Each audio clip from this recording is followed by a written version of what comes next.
ስማ የምሬን ነው። እኔ ላይክ በምሽት ጥሩ ቅዠት ነው የሰጡኝ። በቃ ጥሩ ቅዠት ናይትሜር ነው የሆኑኝ። ኤንዌይስ የመጀመሪያውን 45 ማጠናቀቃችን 4-0 እጅግ በጣም ያሳዝናል። ሰከንድ አፉ ግን 4-0 በሆነ ውጤት በቃ ተጠናቆ ቢያንስ የመጀመሪያውን 45 ላይ ያያችሁ ሰዎች 4-0 ብቻ ውጤቱ መጠናቀቁ ራሱ በጣም ጥሩ ነው። እጅግ በጣም ትልቅ ቅሌት ነበር ውስጥ የምንገባው። በነገራችን ላይ ከባየር ሙኒኩ ሽንፈት በኋላ ነው የመጀመሪያ አጋማሽ ላይ 4 ጎሎች ተቆጥረውብን እንግዲህ ጨዋታው ሲጠናቀቅ ያየ ነው ማለት ነው። እኔ ስለ ጨዋታው እንዲህ እያልኩኝ መግለጽ ይከብደኛል ጋይስ፣ ምክንያቱም ሙሉ ናይቼዋለሁኝ። የማጥቃት ምንም ረሃብ የሌለው ቲም፣ እጅግ በጣም ቀዝቃዛ ቲም። እውነት ነው ፔድሪ፣ ራፊኒያ የሉም፣ ራሽፎርድም ጭምር የለም። ብዙ አማራጮች አልነበሩንም። ነገር ግን ይህ ውጤት ይገባው ነበር ወይ ቡድኑ ቢያንስ አንዳንድ ጊዜ በእንዲህ አይነት ጨዋታዎች ላይ አዲስ የጨዋታ ፍልስፍና ራሱ አለመያዝ ምን ያህል ቡድንን እንደሚጎዳ የተመለከትን ይመስለኛል። እና ብዙዎቻችን እኔ ብዙ ጊዜ ሀሳብ ስሰጥ ላይክ እኔ እንዴት እንደምትወስዱት አላቅም፣ ግልጹ ማውራት ወዳለሁ። ለሻምፒየንስ ሊግ የሚመጥን ቡድን በጭራሽ የለንም። በጭራሽ ስለ ሻምፒየንስ ሊግ ማንም ማሰብ የለበትም። ስለ ሻምፒየንስ ሊግ እንዳናስብ ይሄ የመጀመሪያ 45 በነገራችን ላይ በቂ ነው። አትሌቲኮ ማድሪድ ማለት ለብዙ ዓመታት የምናውቀው በዛው በሊግ ውስጥ ከኛ ጋር ብዙ ዓመት ሲፎካከር የኖረ ቲም ነው። ግን አስቡት በሻምፒየንስ ሊግ የሚያጋጥሙ ቡድኖች ደግሞ ምን ያህል ጠንካራ እንደሆኑ በዚህ ባክ ፎር በዚህ ሃይ ላይን እንዴት እንጫወት እንደምንችል እኔ ስቲል ነው ፍሊክ ምናምን ብላችሁ የምትሳደቡ ሰዎች አቁሙ። ሰውየው የሚፈልገው ተጫዋቾች ቢገዙለት ትልቅ ለውጥን መፍጠር የሚችል ሰው ነው። ነገር ግን የኔ ጥያቄ የሆነ ተለዋጭነት፣ አሁን ላይ የተለያዩ አሰልጣኞች በተለያየ ጨዋታ ላይ የተለያየ ጨዋታ አቀድን ይዘው ይገባሉ። ለምን እንደ አይነት ነገር አዳፕት ለማድረግ አይሞክርም የሚል ጥያቄ ነው እንጂ ያለኝ አሁን ካለን ስኳድ አንጻር እንጂ የራሱ የጨዋታ ፍልስፍና እስከሆነ ድረስ ካመነበት አምና ሰርቶ አሳይቶናል። ሻምፒየንስ ሊግ ፋይናል አልደረስንም እንጂ ማለት ነው። በዚሁ በሃይላይን ምክንያት ነው የመጨረሻ ደቂቃዎችን ኮንትሮል አለማድረግ ምናምን ብዙ ይጣለን። ስለዚህ በዚህ ዓመትም ይህን ነገር ነው የምጠብቀው። ኤኒዌይስ ጋይስ እጅግ በጣም አስቀያሚ የመጀመሪያ 45 አይተናል። ካምባክ ብላችሁ ስታወሩ ደግሞ ቢያንስ ሎጂካል ለመሆን ሞክሩ። በስሜት አትመሩ። አንዳንድ ጊዜ በስሜት ስትመሩ ነው የምትስቱት ማለት ነው። ካምባክ ለማድረግ በነገራችን ላይ በባርሴሎና ሜዳ ካምፕኑ ላይ ራሱ ቢያንስ ጎል ሳይቆጠርብን መውጣት ይጠበቅብናል። የቀረውን 5 ጎል ቢያንስ አስቆጥረን 5-4 አግሪጌት አለቀ ምናምን ለማለት አትሌቲኮ ማድሪድ በዛ ሜዳ እንደማያገባ ምንም ጋራንቲ የለንም። ስቲል ባርሴሎናን የሚገጥም ቲም ጎል ቢያንስ የማስቆጠር ቻንስ ኖሮት ነው የሚጫወተው ከኛ ጋር። ስለዚህ እባካችሁ ዲሉዥናል አትሁኑ። አንዳንድ ጊዜ ዲሉዥናል የሚሆን ሰው ነው የሚያናድደኝ። የምሰጠው ሀሳብ መብቴ ነው። ይሄ የኔ አካውንት ነው። የፈለገ ሰው ይሰማኛል፣ ያልፈለገ ሰው ስክሮል ያደርጋል። ኤኒዌይስ እኔ ባርሴሎና ደጋፊ ነኝ። አትጋትቱ። ሌላ ትርፉሬ ኮፒ ሊንክ ሪፖስት አደረጉ። ይመቻችሁ። አነጋጋሪ የሲሞኔ ተግባር ከላሚን ያማል ጋር ብሽሽቅ ውስጥ ገብቶ ነበረ። 2-0 ብሎ ላሚን ያማልን ሲያበሽቀው ነበረ። ዛሬ ማለት ነው ሰጠውሽ፣ ገረፍኩሽ፣ ለጠለጥኩሽ። ሌላ የሚጨመር ነገር ካለ ብቻ ያላረኩ ነገር ምን አለ? ለታሪክ ይቀመጥ፣ ለታሪክ ይቀመጥ። እሺ 4 ከእረፍት በፊት 4-0 ልጥልጥ ማነኝ? ቆይ እኔ በዚህ ሌሊት 2 ድርብ ደስታ። ኧረ በፈጣሪ ባርሳን መስፔን ላይ ቃ 4-0 ካምባክ ትሰራለህ፣ ትችላለህ። ከቻልክ ሳምንት ታሳየኛለህ። ግን በዚህ ዓመት ማለት ነው ማድሪድን ሜዳ ላይ አምጥቼ 5 እንደገና ደግሞ ባርሳንም ሜዳ ላይ አምጥቼ 4 እግዚአብሔርን እንችላለን። በቃ አትሌቲኮ ምን አይነት አትሌቲኮ ነው? በቃ እኔ እውነት በቃ ይሄ ዋንጫ የተረገመ ቡድን ስለሆነ ነው እንጂ ማለት ነው እግዚአብሔርን ጽድት ያለ ቲም። ሉክማን አልቫሬዝ ቃል የለኝም። በእውነት ነው የምላችሁ። ወያላው ብቻን አይደለም፣ ወያላው ብቻን አይደለም። ኧረ ዛሬ ምንድን ነው በዚህ ስል በረከቱ፣ በዚህ ስል ደስታው ነው አባቴ። ባርሳ ደግሞ ዛሬ 4ቱን ነው ያቃሙሽ፣ ሙሉ ፓኬቱ ነው ከጥጥ አባቴ። ምን አይነት ሌሊት ነው አንተ? እንተኛ እንዴ ዛሬ? ቢቀርብንስ እንቅልፍ እንቆይ እንዴ? ቢቀር እንቅልፉ። ኧረ ዛሬ የተደሰትን ነው የምናገረው። አቦበታ አባቴ ምን የሚባል ቅሌት ነው ሻውን እየተመለከትን ያለ ነው። በክርስቶስ ምንድን ነው የሚባለው? ፈርስት ሃፍ 4-0 አትሌቲኮ ማድሪድ። ዛሬ ሲሞኒ ላይክ በርግዶለታል። ባርሳ 4 ጎሎችን አስቆጥሯል። የሲሞኒ ሃራምቦል በትክክል በቃ ሰከንድ ሃፍም አሁን ባርሳ ጭራሽ ነቅሎ ነው ጎል ግድ ማስቆጠር አለበት። እኔ ጭራሽ ሌላ ጎል እንዳይገባ ነው እየፈራ ያለሁት። ፔድሪና ራፊኒ የሌሉበትን ባርሳ ራሱ ማየት አንዳንዴ በጣም ነው የሚያበሳጨው። ማንኛውም ሰከንድ ሃፍ ነው የምንመልከተው። ባርሳ ይህን ውጤት አትሊስት የተወሰነ ማጠው የሚችል ከሆነ በሜዳው የተወሰነ ቻንስ ይኖረዋል። ግን እንጃ በክርስቶስ ምንድነው እኔ ታውቆኝ ነበር የሆነ አትሌቲኮ ማድሪድ ጋር የሚደረገው ጨዋታ እንደ ቅርብ ጊዜ ግንኙነታቸው ምናምን ላይክ እንደማይሆን ባርሳ እንደፈለገ ደጋግሞ ወደ ጎል እየመጣ ግን የሲሞኒ ሃራምቦል ምንም የማይፈጥርበት ምናምን አይነት ላይሆን ይችላል ብዬ ታውቆኝ ነበር። እንዳልኩትም 4 ጎል አስቆጥሯል አትሌቲኮ። ጭራሽ እንዳይጨምሩ ነው። በቃ እንዲህ እያልክ እያመረርክ ነውር ተውክ ማለት ነው። ቀስ ብለህ እያሳሳክ ለሰው መጨነቅ አቆምክ ማለት ነው። ነውር በቃ ምንም ሊከብድህም አይሰማም ማለት ነው። ነውር እኮ ነው። ባርሰሎና እኮ ነው እንዴ እና ሜሲ እኮ እንዴ ምን አትርሳ እንጂ እንዴ ምን ሆነ ነው አንተ? ግማሽ ፍጻሜ ነው። አረጋጋው አለ። ፈርስት ሃፍ 4 ብታገባም ቢያንስ 2-3 ፍቀድላቸው ያግቡ አለ። ጭራሽ አንተ ከጣሊያን ሴሪያ ሰውየውን ሮቦት ግራም ያጋባ ተጫዋች አምጥተህ የአፍሪካው ጀግና ተጫዋች ነኝ እንዲል አደረግክ አይደል? እዚህ አምጥተህ ትቀልዳለህ። እንደዚህ ጀመርክ አትሌቲኮ። እንደዚህ ነው ያስለመድከ። እንዲህ ነው ሲያገቡብህ ስታገባ ገባ፣ ሲያገቡ ስታገባ፣ ሲያገቡ እንደዛ ነው የምናውቀው። አሁን እንዲህ ፖለቲካ 4-0 ቀስ አድርገው ወገባ ገደውም ብለው በቃ ወጣ አሳስቀው እልፍጥፍ ያዋጣል።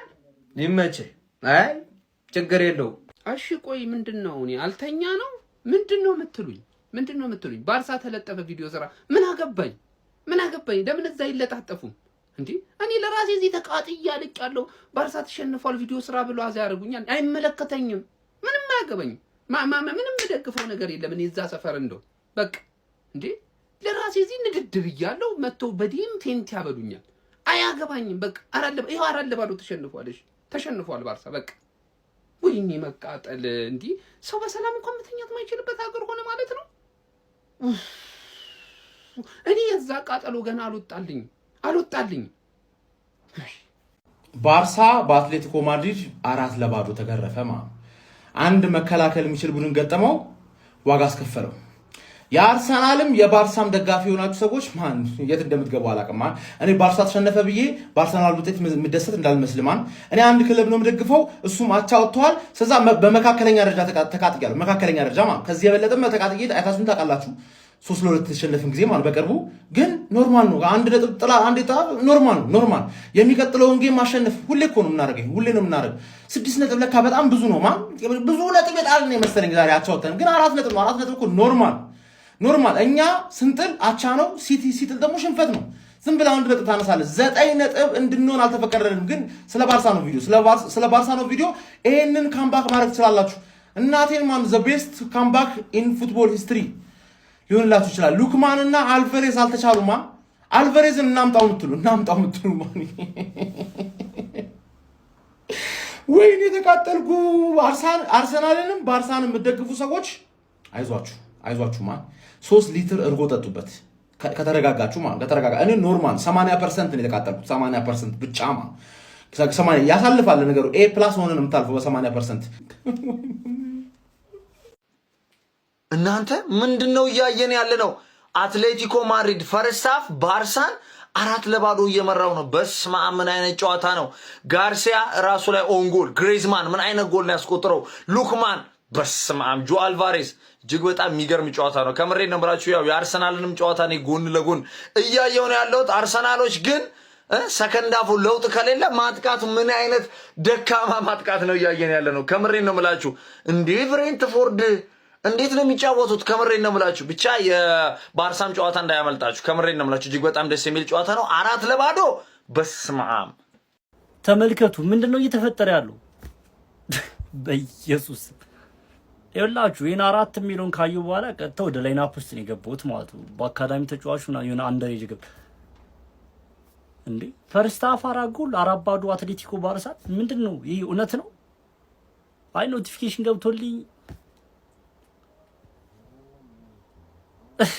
ምንድነው እየተፈጠረ ያለው? አስረዱኝ እስኪ ኮሜንት ላይ። 4-0 ፈርስት ሃፍ ባርሳ እየተመራ ነው። ኮፓ ዴል ሬይ ሴሚ ፋይናል ደርሰን 4-0 እየተመራ ነው ባርሳ። ምንድን ነው? ምን አይነት ተከላካይ ነው ያለው? ምን አይነት ባክላይን ያላቸው ባርሳ። በዚህ ባክላይን ነው ቻምፒየንስ ሊግ እንበላለን የምንለው። ማፈር ነው ያለብን፣ ማፈር። ቻምፒየንስ ሊግ እንዲህ ማየት አንችልም፣ እንዲህ ማየት አንችልም። በዚህ ባክላይን ምን አይነት ደቆቆ፣ ምን አይነት ስራ ነው የሚሰሩት? ምንም አይነት ስበብ በቃ ምንም አይነት ስበብ አያስፈልግም። እኔ ምንም ካምባክ ቢያደርጉም እውነት በቃ በባርሳ ያለኝ እምነት በቃ ቻምፒየንስ ሊግ ፍጻሜ እንላለን። ይህን እያየን ቢስሚላ ዛሬ በስፔኑ ክለብ ላይ የደረሰ በእናንተ ላይ ድረስ እንዴት አንከራተቱት አይገልጸውም። እኔ ያው ከዚህ በፊት ብዙ ጊዜ አልተናገርኩም። በእርግጥ በሚስቴ ባላባት ምክንያት የአትሌቲኮ ማድሪድ ደጋፊ ነኝ እና በሳቸው ጫና ከ1976 ጀምሮ አትሌቲኮ ማድሪድ ደጋፊ ነኝ እና ዛሬ የስፔኑ ክለብ በሜዳቸው ግርፍ አረኩት 4-0 እስከ ረፍት ያደረሱበት ግፍ እንዳይመስላችሁ። እውነት ይሄንኛው ዋናው ቡድን ያንኛው የስፔኑ ክለብ ከ18 ዓመት በታች ነው የሚመስለው። አንከራተቱት። እኔ እንደውም ያው ብዙ ሃንስ ፍሊክ በጣም ጎበዝ ስለሆነ ከረፍት በኋላ ይቀይረዋል ብዬ አስቤ ነበር። ምንም ነገር ጫና አልተፈጠረም። በእርግጥ የመልስ ጨዋታ አለ። ለምን 40-0 አያሸንፉም? ይሄን ራሱ ማየት እንዴት ደስ ይላል መሰላችሁ። እውነት ነው የምላችሁ። ኧረ ሲሞኒ ከዛሰ ጮቤ በደስታ ማለት በደስታ እና የሚገርም ጨዋታ ነበር። አርሰናል ጨዋታ ካለቀ በኋላ 10 ደቂቃ ነበር የተጨመረውና በጣም አሪፍ ጨዋታ ነበር። እውነት በጣም ደስ ብሎኛል። እስቲ በጨዋታ የተሰማችሁን ኮመንት ላይ ያስቀምጡ። ቪዲዮ ከተመቻችሁ ኮፒ ሊንክ፣ ሪፖስት፣ ላይክ ማድረግ እንዳይረሳ። ሀላ አትሌቲኮ ማድሪድ ሁሉም ያገባል በተራ በተራ አርሲዬና ባርሳ፣ ዛራና ቻንድራ። አቤት የዛሬ ቀን ግን እንዴት አባቱ ነው ደስ የሚለው። ኧረ እንዴት ነው ምቾት ግን አንተ ደስ የሚለው። አያስተኛም አንተ ምቾት። እኔ ችግር ብቻ መስሎኛል የማያስተኛው፣ ለካ ምቾት የማያስተኛል። አይ ጉድ! ኧረ ቢሰሚል በአርሰናል ምስጥ ብዬ አይዋል አትሌቲኮ ረፍት 4-0 እየመራ ይላል አልኩ። እንዴ ምንድን ነው? ምን እየተካሄደ ነው እንዴ? እኛ እኮ ፕሪሚየር ሊግ እንወዳለን እንጂ እንዲህ እንድትሸውዱን አይደለም። ምንድን ነው እግዚአብሔርን ሰከንድ አፍ ይህን ጨዋታ ልቀጥለው እንዴት ትላላችሁ? ግን የአርሰናል ጨዋታ ያለ ሙከራ ራሱ በጣም ታይት ነው። የዋንጫ ስለሆነ ልዩ ነው ብቻ እየተደሰትኩ ነው እያዩ ያሉት። ይመቻች። ፕሮሌክሽን ማድረግ አይረሳ። 4 ጥምር ማለት ያ እንዲ እኔ ስናገር አሰቡኝ በቃ የቫርስ እቺ ሃይላይን ችግር የለውም። ሃይላይን ራሱ ለመውቀስ እኮ አስቸጋሪ ነው ዛሬ። ይሄ ባክላይን ይዘ እኛ በማድሪድ እኮ ነገርኩህ፣ በማድሪድን በባርሳም ተናግሬዋለሁ። ይሄ ዲፌንስ ይዘ አይሰራም። ሻምፒየንስ ሊግ ትሬብል ኳድሪፕል ትላለህ። ኬት ቤት እንዴት? ለተለመደው እንደዚህ የላሊጋ ጨዋታዎችና ኮፓ ዴል ሬይ ትላልቅ ጨዋታዎች እንዳያመልጣችሁ። ፕላስ ምልክቱ መጫ እንዳይረሳ። ሀሳባችሁ ኮመንት ላይ አስቀምጡልኝ። ኮፒ ሊንክ ያደረጋችሁ ጀምሩት። በደንብ ነው የምናወራበት ስለ ጨዋታው። ደቅ ብላችሁ ፖፕኮርን ያዙ፣ ፈንዲሻ ምናምን ብቻ ዘና በሉ ነው ብላችሁ። ጉድ ነው አሁንማ የምናወራው። ጉድ ስንት ጉድ አለ። እናውራ ብቻ እያሰብን ጋይስ። ካሞን እንዴ ይህ እኮ የእንትን ጉዳይ ራሱ አይደለም። በቃ ይህ እኮ እንትን ነው፣ ቤዚክ ኖሌጅ ነው። አትሌቲኮ ሉክማንን ካስፈረመ በኋላ በቃ ያ ፎር አታኩ ነው የጨረሳችሁ። ሊትራሊ ፊኒሽም እንደው ሲሚዮኔ ሲምራችሁ እነ ሉክማንን እነ ግሪዝማንን እነ አልቫሬዝን ቶሎ ሁክ አደረጋችሁ። ባያስወጣችሁ እኔ 6ም ይደርሱ ነበር። እነዚህ ሰከንድ ሃፍ ላይ ፈርስት ሃፍ መድረስ ይችሉ ነበር 6። እሱን ተሆነ ሰከንድ ሃፍ ላይ ራሱ መቀጠል ይችሉ ነበር ማግባታቸው። በባርሳ ዙሪያ ስንሄድ ታክቲካሊ ምን እንደተበላችሁ ግልጽ ልንገር። አመንክ ባላምን ካሳሩን ያስወጣበት ምክንያት አለ። ለምን እንዳስወጣው ልንገር። ያቺ ቦታ ስትሸፈን የነበረችው ኦቪሲ በፔድሪ ነው። ፔድሪ ከወጣ በኋላ ምን አደረገ? ኦልሞን ወደ መሀል እያመጣ ዊንገር በዛ በኩል ታቆማል፣ የሚመላለስ ባልዲን የሚያግዝ ማለት። እሱ ምን አደረገ? ኦልሞን እዛ ጋር አስቀምጠህ ሌፍቲንግ አድርገህ ካሳዶን መሀል ሜዳ አድርገህ ከእንደገና ማርክ በርናርን አለመጠቀም ዲዮንግ ካሳዶን እንዴት እና ኤሪክ ጋርሲያ ይሰራል እኮ ግን እሺ፣ ማን ነው አሁን ኳስ አከፋፋዮች? ዲዮንግ ራሱ ከኳስ ደረብቁ እንደለመደ እቺ አንዳንድ እንዲህ የሚያረጋ ጥምም ያለ ጨዋታ አለ። ከኳስ ደረብቁ መጮት ኳሱን ለማሸነፍ የሚሄድ ሰው የለ ምን የለ። ኤሪክ ጋርሲያ አሳዘነኝ። በቀይ ካርድ ተባረረ።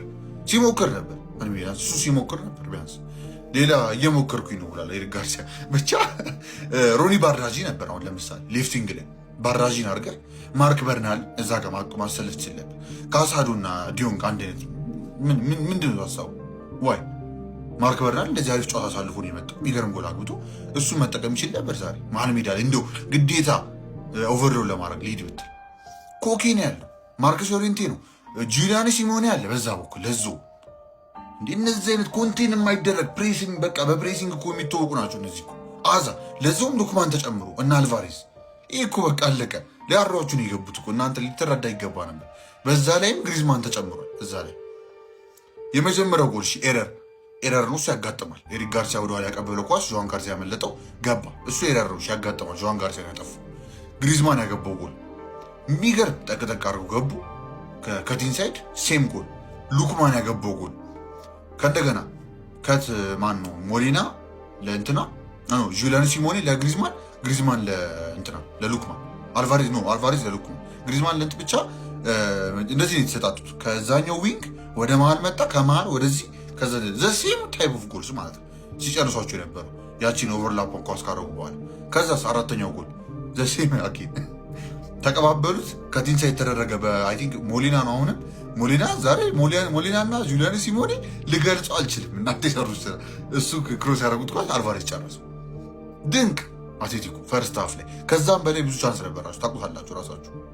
6ም መድረስ ይችሉ ነበር እዚህ እዛ ሲያጠፉ እንጂ ብቻ ኤኒዌይስ እናንተም ፋይት ባክ ራሱን ለማሳየት ራሱ ፍላጎት አልነበራችሁም። ላሚንም ዛሬ ጥሩ ጨዋታ አላሳለፋችሁም። በአጠቃላይ ኳሱን ለመያዝ ራሱ ስትራግል ያደረጋችሁበት ጌም ነበር። ኳሱን በምትይዙ ሰዓት ደግሞ የምታረጉት ራሱ የምታውቁ አይመስልም እና ይሄ ዌክ አፕ ኮል ለባርሳ ሰከንድ ሊግ ማርች ኦልሞስት 22 አካባቢ ነው የሚደረገው። ፔድሪ ዊል ቢ ባክ፣ ራፊኒያ ዊል ቢ ባክ። ጌሙ አልቋል ማለት አይደለም። አተሳስቶ አራላ ባዶ ነው አልቋል ማለት አይደለም። ነገር ግን እንደዚህ ለመጮታው የምታስብ ከሆነ አሁንም መተህ ፔድሪ ራፊኒያ ገባ አይደለም። ይሄ ዲፌንስን አውቀህ አሁን ለምሳሌ እኮ በቃ እንትን ሃይላንድ እኮ ስቲል ኪፕ ማድረግ ትችላላችሁ፣ ግን አላ ኮንዘርቫቲቭ መሆን ትችላል። እንደዚህ አይነት ጌም ላይ አይ አትሌቲኮ እኮ እንደዚህ ተጫዋቾች አሉ ሊጨቁን ሊያስቸግር ይችላል ብለህ ኮንዘርቫቲቭ መሆን አለብህ። ፍሊክም ከፍተኛ ጥፋት አለብህ፣ ተጫዋቾቹም ራሱ እየረዱክም አይደለም። ያ እኔ ፍሊክ ላይ ነው አይ ቲንክ ዛሬ ሎሱንም ልታረጉት የምትችሉት። ብቻ አስቸጋሪ ነው። እናንተ ሀሳባችሁን ቅድም እንደነገርኳችሁ ኮመንት ላይ ማስቀመጣችሁ እንዳትረሱ። ቀጣይ እስክንገናኝ ድረስ ይመቻችሁ። ሰበር ዜና፣ ባርሴሎና በአትሌቲኮ ማድሪድ 4-0 ተሸነፈ። ዊ አርሰናልም ነበረው አላየውም እኮ ዊ ምን ብያችሁ ነበረ? ይሄ ጨዋታ እንዳያመልጣችሁ ድራማ ሊኖሩ ይችላል አላልኳችሁም? አትሌቲኮ ማድሪድ ባርሴሎናን በስፔን ኮፓ ዴል ሬይ ግማሽ ፍጻሜ የመጀመሪያ ዙር ጨዋታ አዋርዶ 4-0 በሆነ ሰፊ የጎል ልዩነት ማሸነፍ ችሏል። የአርሰናልና የብሬንትፎርድ ጨዋታም ነጥብ ጥሎ እንግዲህ አርሰናል ሰርፕራይዝ እንዳደረገን የሚታወስ ነው። ይህም ጨዋታ በተመሳሳይ ሰዓት ተመልከቱት ብዬ እንግዲህ እንደጋበዝኳችሁ የሚታወስ ነው። እንደጠበቅኩትም አግኝቼዋለሁ። የሆነ ድራማ የሆነ ጨዋታ ይሆናል ብዬ አስቤ ነበረ። ባርሴሎና በዚህ ጨዋታ ላይ ጎሎችን ያስቆጥራል ብዬ አስቤ ነበረ። ነገር ግን አትሌቲኮ ማድሪድ በጣም ነው ሰርፕራይዝ ያደረገኝ። ካውንተር አታኮቻቸው በጣም አስደናቂ ነበሩ። ኦልሞስት በቃ በዚህ በመጀመሪያው ዙር ጨዋታ ጌሙን ገለውታል ማለት ይቻላል። የሰከንድ ዙሩን ጨዋታ እንግዲህ የመልሱን ጨዋታ ባርሴሎና በካምፑን የሚያደርግ ይሆናል ግን የመጀመሪያው ዙር ጨዋታ ውጤት ለመቀልበስ ከ4 በላይ ጎሎችን ማስቆጠር ይጠበቅበታል ባርሴሎና። በዚህ ጨዋታ ላይ ፈርስታፍ ነበረ ጌሙ ያለቀው ማለት ይቻላል። 4ቱም ጎሎች የተቆጠሩ ፈርስታፍ ነበሩ። ጋርሺያ በራሱ መረብ ላይ ጎል አስቆጠረ። ያው የግብ ጠባቂዋን ጋርሺያ ስህተት በጣም በቃ ሲሊ የሚባል ሚስቴክ ነው ማለት ይቻላል። ከዛ በኋላ ግሪዝማን ጎል ማስቆጠር ቻለ 14ኛው ደቂቃ ላይ። 33ኛው ደቂቃ ላይ ሉክማን አዲስ ፈራሚ ጎል ማስቆጠር ቻለ። ዩሊያን አልቫሬዝ 48ኛው ደቂቃ ላይ ጎል ማስቆጠር ቻለ። ዩሊያን አልቫሬዝ ጎልና አሲስት ማድረግ ችሏል። አዲስ ፈራሚ ሉክማንን በዚህ ጨዋታ ላይ ጎልና አሲስት ማድረግ ችሏል። ብቻ ካውንተር አታኮቻቸው ምናምን ጸዴ ነበር። አትሌቲኮ ማድሪድ የሚገርም ፐርፎርማንስ ነበር ያስመለክቱም። ባርሴሎናዎች የግብ ድል መፍጠር ቢችሉም ሳይጠቀሙባቸው ቀርተው ነበር። አትሌቲኮ ማድሪድ ግን እንዲሁም ዲያጎ ሲሞኔ ወደ ጨዋታው ይዘውትን የገቡትን የጨዋታ መንገድ በመጠቀሙ ረገድ በጣም ስኬታማ ነበሩ ማለት ይቻላል። የባርሴሎናን ሃይላይት በደንብ ነበር ኤክስፕሎይት ሲያደርጉት የነበረው በካውንተር አታክ ማለት ነው። በዚህ ጨዋታ ላይ ባርሴሎናዎች 86ኛው ደቂቃ ላይ ኤሪክ ጋርሺያን እንግዲህ በቀይ ካርድ ምክንያት ከሜዳ አተውት ነበረ። ለማንኛውም እናንተ ስለዚህ ጨዋታ ምን ትላላችሁ? የመልሱን ጨዋታ ባርሴሎና የሚቀለብስ ይመስላችኋል? ሀሳባችሁን አጋሩኝ። የፕላስ ምልክቱን ብቻ እንዳትረሱ። ዛሬ የባርሳም የአርሰናልም ደጋፊ የሆናችሁ ሰዎች አይደለም እንቅልፍ ሞት ቢመጣ ራሱ አንሞት ብላችሁ እንዲምትሩ ነው የሚመስለኝ። የምሬ ነው። ባርሳም ጋየች ነው የምልህ፣ 4-0 ጋየች፣ ጠጣችሁ ነው የምልህ። ቤቴ ነው አትሌቲኮ ማድሪድ ባርሳም ማን እንደሚበላው አይታወቅም። የምሬ ነው። ባርሳ ባይዘው ልዩነታቸው በ2 ነጥብ ሆነ። ማድሪድ በ2 ነጥብ መራው አይታወቅም። እሱም ግን የአርሰናል ደጋፊ ሆኖ የባርሳ ደጋፊ የሆነ ካለ ግን ዛሬ በቃ ቤት ነው አይደለም፣ የትም ቤት አይረጋጋም አይደለም፣ ቤት ማለት ነው። ይኸው ገዳም ቢገባ ራሱ የሚረጋጋ አይመስለኝም። የምሬን ነው። እና ፈጣሪ ከእናንተ ጋር ነደርኩ፣ ተቃጠልኩ። እሺ ስለዚህ ጨዋታ ምን ልበል? ማንን ልውቀስ? እስቲ ንገሩኝ። ማን ነው የሚወቀሰው በዛሬ ጨዋታ? ማን ነው ጥሩ? ምንድን ነው የሚወራውስ? በጣም በጣም አሳፋሪ አሳፋሪ። እግዚአብሔር ነደርኩ። እኔ እንጃ ምን እንደሚባል አላውቅም። በጣም ዘውረስት የሆነ ቲም ዛሬ ተመለከትኩኝ የባርሴሎና። በተለይ ማጥቃቱ ላይ ጎል ይግባ እኮ ጎል ይገባል እኮ። አትሌቲኮ ከዚህ በፊት 4 ጎል አግብቶብን ያውቃል፣ ግን 4 አግብተንበታል። ምንድን ነው መልስ መስጠት ያውቃል? ምንድን ነው ሃንሲ ፍሊክ ምን እየሰራ ነው? ምንድን ነው ቅያሬ የለም። ተመሳሳይ ነገር ሁሌም ጨዋታል፣ ሁሌም አንድ አይነት ነገር። እኔ ዛሬ አልጠብቅም። እውነት ለመናገር አዲስ ነገር ያሳየናል ብዬ ነው። ሁሌ ተመሳሳይ ነገር። እንዴት ነው ሜንታሊ ለዚህ ጨዋታ መዘጋጀት የከበደ? ፈርስት ሃፍ ነው ጨዋታ ያለቀው። ሰከንድ ሃፍ ምንም ጎል አላገባንም አልገባም። አትሌቲኮ ቡድን ከዚህ በላይ መከላከል ይችላል። እንደው አልተከላከለም። ቀይ ካርድ ኤሪክ ጋርሺያ ወጥቷል። እንኳንም ወጣ ኖረ ምንም አይጠቅምም። እኔ ተከላካይ እንትና የለም ምናምን፣ ሁሉም አንድ አይነት ናት። ኤሪክ ይሻላል አራሆ ምናምን የምትመርጡት ነገር የለም። ሁሉም አንድ አይነት መንታ ናቸው። እንደው አራሆ ይሻላል። ፊዚካሊም ፊትነሱም አሪፍ ነው፣ ፍጥነትም አለው። አራሆን ከኩባርሲ ጋር ያጣምሩ ይሻላል። እኔ ስሜታዊ ተጫዋች አይመቸኝም። ፈርሚን ሎፔዝ ህፃን ነው፣ ስሜቱን መቆጣጠር ማይችል አስፈልግም። ስሜታዊ የሚሆን እኛ በባርሴሎና ቤት እንደዚህ ስሜታዊ ተጫዋች አይቻላል። የፈለገ ነገር ይፈጠር ረጋ ብለው ኳሱ ላይ ነው ትኩረት የሚያደርጉት። ስሜታዊ መሆኑ ብቃቱን አጠፋበት። የሚያደርገውን ነገር ፓሶቹ እየተበላሹ ነው። ካሳዶ ፈርስት ሃፍ ምን አይነት አቋም እንዳሳየ አላውቅም። ጭራሽ መሀል ሜዳውን ሲጀመር ያስበላው ፈርስት ሃፍ እሱ ነው። ፍራንኪን የሚያጠፋው እሱ ነው ብዬ ነው። ፓሶቹ እንዳለ የተበላሹ፣ በቃ ኳስ መቀማት ላይ ብቻ ታክል ላይ እንዳለ እንደ ቡድን ጥሩ አልነበርም። ፈርናንድ ቶሬዝ የአህያ ልጅ። እኔ እሱ ቲም እንዴት እንደሚጫወት አላውቅም። እግዚአብሔር በዛ ብታረገው በዚህ ብታረገው ምንም ያው ሌዋንዶስኪ አርጅቷል። በቃ የሚያስፈልገውን አገልግሎት ሰጥቷል። የሃንሲ ፍሊክ ድርቅናም አለበት ጨዋታው ላይ። ብዙ አይነት አስተላለፍ ነበር የጠበቁት ዛሬ። ቅያሬውም ከዛ በኋላ ላሚንን 10 ቁጥር ቦታ ላይ አስገብቶ ባርጃሂን ያስገባል ብዬ አሁን ቤስት ያደርገዋል። ኤሪክን መሀል ላይ ያጫውተዋል። አላቅም ብቻ በጣም ነው የተበሳጨሁት። ካምባክ አጠብቁ። ለማንኛውም ኩለርስ ቀጣይ ጨዋታ ላይ ደግሞ የተሻለ ነገር እናደርጋለን። አትናደዱ። ይመቻል።